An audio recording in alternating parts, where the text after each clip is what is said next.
Every airline in the world is counting on one thing, that you don't know the rules. Not the rules they put on the big signs, the other ones, the quiet ones, buried in the fine print, the ones that put money back in your pocket and comfort back in your seat. Because here's a number that ought to make you angry. 9 out of 10 travelers never collect what the airline actually owes them. Never. They leave it sitting on the table and walk away, because nobody ever told them it was theirs. So today I'm going to tell you 25 tricks the airlines would very much prefer you never learned. Some of these just save you a few bucks at booking. Some of them are worth hundreds. And number one is the single biggest check most people never cash, and it even covers a lot of you flying home from Europe without a clue it exists. Now, I'll be straight with you the way I always am, because that's the whole point of this channel. A couple of these live in a grey area. They work, but they come with a catch, and I'll tell you exactly what that catch is instead of pretending it away like the other folks do. Most of them, though, aren't tricks at all. They're your rights. The airline just hopes you'll never read that far. Let's fix that. Counting down from 25. Number 25. Book it now. Decide later. Here's one almost nobody uses, and it's the law. In the United States, the Department of Transportation requires every airline to let you cancel a booking within 24 hours for a full cash refund. No fee, no fight. As long as you booked at least 7 days before the flight. Think about what that means. You see a good fare, but you haven't cleared it with your spouse or your boss or your own calendar. Book it anyway. Lock the price in. You've got a full day to sort your life out, and if it doesn't work, you cancel and you get every penny back. Grab it, then think. Worst case, you're out nothing. Number 24. Watch the price after you book. Most folks book a flight and never look at it again. That's a mistake. Prices bounce around like a rubber ball, and here's the move. If the fare drops in that same 24-hour window, you simply book the new, cheaper one and cancel the old one before the window closes. Same seat, same flight, less money. Costs you 5 minutes and a little nerve. Number 23. 2 one-ways beat the round trip. The airlines push the round-trip ticket hard because it locks you in and guarantees them your money both directions. But it is very often not the cheapest way to fly. Price out 2 separate one-way tickets. And don't be afraid to mix airlines. Fly down to Florida on one carrier, come home on another. Nobody's making you be loyal to a company that isn't loyal to your wallet. Half the time, the 2 one-ways come in under the round trip, and you never even think to check. Number 22. Search like a ghost. Now, this one the airlines deny up and down, so I'll give it to you honest. It's disputed, but it costs you absolutely nothing to do. Their pricing systems watch your searches. Search the same flight 5 times in an afternoon, and plenty of travelers swear the price creeps up, like the machine can smell that you're getting desperate. So search in a private browsing window. Clear your cookies. Come in fresh. Might it help? The airlines say no. Does it cost you a thing to do it anyway? Also no. I clear mine. You do what you like. Number 21. The currency trick. This one's a little advanced, but it's real, and it can be worth a chunk.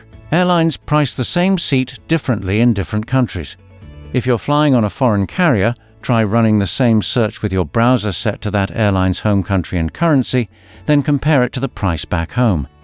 Every so often, the exact same seat is meaningfully cheaper bought from the other country. Just pay attention to what your credit card charges in foreign transaction fees before you get too clever. Now, the next one is where things get spicy, so lean in. Number 20. Let the algorithm chase you, not the other way around. Stop hammering the search button hoping for a magic Tuesday night deal. Those days are over, the machines got smarter. Instead, set a fare alert on the route you want and let it tell you when the price drops. And a quiet truth on timing. For most domestic trips, the sweet spot to book is somewhere around 1 to 2 months out, and January is one of the cheapest months of the year to fly once the holiday crowd goes home. Patience is a discount most people are too anxious to claim. Number 19. All right, this is the famous one, the one you've probably heard whispered about, and I'm going to be more honest with you about it than anybody else will. It's called skip lagging or hidden city ticketing. Here's the idea. Sometimes a flight from New York to Dallas costs $350, but a flight from New York to somewhere past Dallas, with a layover in Dallas, costs only $240. So you book the longer, cheaper ticket, get off at your layover, and just walk out. Travelers who do it save around 47% on average. Call it $180 a flight. Sounds like a dream. Now here's the catch, and it's a real one. It is not illegal, but it flat out violates the airline's contract, the one you agree to when you buy the ticket. It only works on a one-way, with carry-on bags only, because a checked bag goes all the way to the final city without you. If you do it on a round trip, the airline cancels your whole return the second you no-show. And if they catch you doing it over and over, they can ban you and wipe out your frequent flyer miles. The booking site that specializes in this got hit with a $9.4 million judgment. So, it works, it saves real money, and it carries real risk. Use it once in a blue moon on a one-way with a carry-on, and never on the airline you've got miles with. That's the honest version. Now let's get you some savings with no catch at all. Number 18. Stop paying to pick your seat.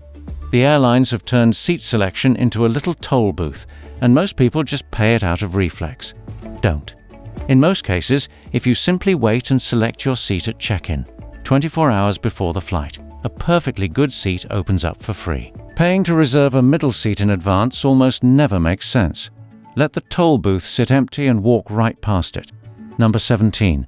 The wait and see switch. This is the next level of that same move. When you check in, the airline might toss you a middle seat to nudge you into paying. Don't panic. The seat map often unlocks right at that 24-hour mark, and an aisle or a window you'd have paid $25 for the day before is suddenly sitting there empty. Grab it. Same seat, zero fee, just because you waited. Number 16. The back of the plane is the emptiest. Here's a little secret about how the computer fills a flight. It loads people front to back, which means the last few rows are, more often than not, the emptiest seats on the aircraft. Pick a back row and you've got a real shot at an empty seat or two beside you. The trade-off is you board last and the overhead bin might be full, so this one's for the carry-on light traveler. But an empty middle seat next to you on a long flight? That's first-class legroom for economy money. Number 15. Hunt the empty middle. This one's clever. Almost nobody voluntarily picks a middle seat, so here's what savvy flyers do when booking with a companion. You take the window, your partner takes the aisle, and you leave the middle between you empty. On a flight that isn't full, that middle very often stays open right up until the end, because every other solo traveler is avoiding it too. And if someone does get assigned there, well, most folks are delighted to swap a middle for your window or aisle so you can sit together. You usually win either way. Real quick, before we get into the second half, which is where the actual money is, do me a favor. Tell me down in the comments, what's the most you've ever saved or been handed by an airline? A refund, a bump, a free upgrade. Drop the number. I read every single one, and honestly, some of the sharpest tricks I know came from folks just like you down there. All right, back to it, and it gets good from here. Number 14. Your kids sit with you for free. If you're traveling with grandkids, listen close, because the airlines have quietly made a fortune charging families to sit together, and they're not supposed to. Under pressure from the Department of Transportation, the airlines are required to seat a young child next to an accompanying adult at no extra charge. So do not let a gate agent or a website guilt you into paying a family seat fee to sit next to a 7-year-old. Book the adult seats and ask them to seat the child with you for free. It's your right, not their favor. Number 13. Join the free club before you book. Almost every airline has a loyalty program, and it costs nothing, not a dime, to join. Here's what they don't advertise. Signing up before you book often unlocks better seat choices and little perks at check-in, even if you've never flown a mile with them. 2 minutes and an email address, and you're treated a notch better than the fella who booked as a stranger. There's no reason not to. Number 12. Check the card already in your wallet. This is the one that quietly saves people the most, because they've been paying for things they already own. A lot of travel credit cards. The kind plenty of folks our age have carried for years without reading the fine print. Include free checked bags, free seat selection, priority boarding, even airport lounge access. Before you pay a single fee at the airport, pull up your card's benefits page and read it. I've watched people hand over $60 for 2 checked bags that their own credit card would have covered for free. Don't be that person. Read the card. Number 11. The basic economy trap. Here's one that's a trick in reverse. A trap they hope you'll walk into. That rock-bottom basic economy fare looks like a steal, but read what you're giving up. You board dead last, in the very last group. And by the time last group shuffles on, every overhead bin is stuffed full, which means you're forced to gate-check the carry-on you were trying to bring for free, and now you're waiting at baggage claim like everybody else. The cheap fare quietly costs you the one thing you were trying to save. Sometimes the regular economy fare is the actual bargain. Do the math before you click the cheap one. Number 10. Same-day standby. Say your morning meeting ends early and there's an afternoon flight home with your name practically on it. Most people assume changing flights costs a fortune, but same-day standby, getting on an earlier flight the same day, is free for anyone with even entry-level airline status and cheap for everybody else. You just ask at the gate. Worst, they say, is the flight's full. Best case, you're home hours early, feet up, for nothing. Number 9. The seat map isn't frozen. The crew controls the cabin. Here's a thing almost nobody knows. Once that cabin door closes, the app and the website stop mattering, and the flight attendants are in charge of the seats. No-shows happen on nearly every flight. Works far more often than people expect. The ones who demand it get nothing. The ones who ask kindly get moved. Now, everything from here down is about money the airline owes you and hopes you'll never ask for. This is the good stuff. Number 8. When the airline loses your bag, they owe you real money. Not a shrug and an apology. Money. The airline is liable for a lost or delayed bag up to roughly $3,800 per passenger. But here's the part they don't mention. While you're waiting for a delayed bag, you're allowed to go buy the essentials you need. Clothes, toiletries, and get reimbursed. So keep every receipt. And file the claim before you leave the airport at the baggage desk in person. The traveler who files on the spot with receipts gets paid. The one who goes home and calls next week gets the runaround. Number 7. Overbooking is a negotiation, not bad luck. Airlines deliberately sell more seats than the plane has. That's legal, and they do it on purpose, betting some folks won't show. When too many people show up, they need volunteers to give up a seat. And here's where most people leave a fortune on the table. When the gate agent asks for volunteers and offers you a $400 voucher, that is an opening bid, not a final price. It's a negotiation. If you're not in a hurry, you can counter. Ask for more. Ask for cash instead of a voucher. Ask for a hotel and a meal if it's overnight. One traveler, patient and polite, negotiated a single bumped seat all the way up to $10,000. $10,000. Because he knew it was a bargaining table and everybody else thought it was a lottery. Know the game before you sit down at it. Number 6. Never grab the first voucher. This is worth saying on its own, because it's the mistake that costs the most. Airlines lead with a voucher, always, because they know most people take the first thing offered and say thank you. But a voucher is the worst currency there is. It expires, it's got blackout dates, it traps you into flying them again, and half of them get forgotten in a drawer. A $300 voucher costs the airline far less than $300 in cash, which is exactly why they offer it first. Slow down and ask for the real money. Number 5. Bumped against your will? That's a cash payment by law. This is the one hard guarantee in American air travel, so burn it into your memory. If the airline bumps you off an oversold flight involuntarily, you didn't volunteer, they made you. The Department of Transportation requires them to pay you cash, up to $2,150, depending on your fare and how late they get you there. Not a voucher. Cash or a check. And they have to hand you a written statement of your rights. Most people, bumped and flustered, accept a meal coupon and wander off. Don't. It is yours. Number 4. The automatic refund they hope you forget to want. As of a Department of Transportation rule that took effect recently, if the airline cancels your flight or changes it significantly, a big delay, a schedule that no longer works, and you choose not to fly, they must automatically refund you in cash, your original form of payment. Cash. The catch is that word significant. Generally, a delay of 3 hours or more on a domestic flight, 6 or more on an international one.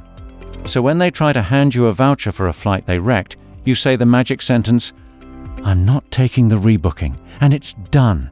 Here's a hard truth. In the United States, there is no federal law forcing an airline to pay you a dime for a plain old delay. None. But the airlines each made public promises, posted on a government dashboard, about what they'll give you when a delay is their fault. Their word for their own fault is controllable. A crew that showed up late, a mechanical problem, their scheduling mess. If the answer is yes, that triggers their own written promise. A meal and a hotel if you're stuck overnight. And if they stall, you file a complaint with the Department of Transportation. T fines carriers hundreds of thousands of dollars, so that complaint is not nothing. They know it. Use the word. Number 2, know your rights before you ever reach the counter. Everything we just covered, the refund, the bump money, the meals, has one thing in common. The airline will never, ever bring it up first. That's not their job. Their job is to move the line and protect the company's money. So the trick isn't a trick at all. It's that you walk up already knowing what you're owed, calmly, in plain words, before they can hand you the cheap version and hope you take it. The informed traveler and the uninformed traveler hit the exact same delay. One goes home with a check. The other goes home with a coupon and a story. The only difference is knowing. And that brings us to number 1, the biggest one of all, the check almost nobody in America even knows to ask for. Number 1, if your flight touches Europe, everything changes. This is the single most valuable rule in this entire video, and here's why it's the finale. Because the protections we've got here in the States are thin compared to what Europe hands its travelers, and most Americans have no idea it can apply to them too. U-261. And it is the gold standard of passenger rights on Earth. If your flight departs from anywhere in the European Union or the United Kingdom, any airline, or arrives in Europe on a European carrier, and it's delayed 3 hours or more, cancelled or overbooked, you are owed cash compensation. Not a refund of your ticket. That's separate. This is a payment for the disruption itself, and it runs up to €600. That's roughly $650 per person in your pocket for a delay. Think about that. Same delay that gets you a shrug and a pretzel in Chicago gets you €600 out of Paris. And here's the part that stops people cold. It does not matter that you're American. Your rights follow the flight, not your passport. Fly home from Rome, from London, from Frankfurt, and hit a long delay. You may be owed a check most travelers never claim, because the airline sure isn't going to chase you down to hand it over. You file for it. There are free services that'll do it for you, and take a cut only if they win. So the next time a European flight falls apart around you while everyone else groans and shuffles off, you're the one quietly filing for €600. That's the difference knowing makes. So there they are, 25 of them. And let me leave you with the honest truth underneath the whole list, because I don't want you walking away thinking you've got to become some schemer to fly smart. You don't. Yes, a couple of these are grey area gambles, the skip lagging, the currency games, and I'd use those sparingly, if at all, now that you know the real risk. But the rest? The refunds, the bump money, the meals, the free seats, the €600 out of Europe. Those were never tricks. They were always yours. The only reason they feel like secrets is that airlines built their whole business on you not knowing, and 9 out of 10 travelers oblige them by staying quiet and taking the coupon. Don't be 9 out of 10. Book it and decide later. Wait for the free seat. Ask if it's controllable. And know, before you ever walk up to that counter, exactly what you're owed. You'll fly cheaper, you'll fly calmer, and every so often you'll walk away with a check in your hand that the person next to you. Same flight, same delay, same bad luck. Will never even think to ask for. If this opened your eyes to even one thing you've been leaving on the table, do me a favor and hit that subscribe button and give this video a like. It genuinely helps other folks find their way over here and start keeping what's theirs. Take care of yourselves out there and safe travels.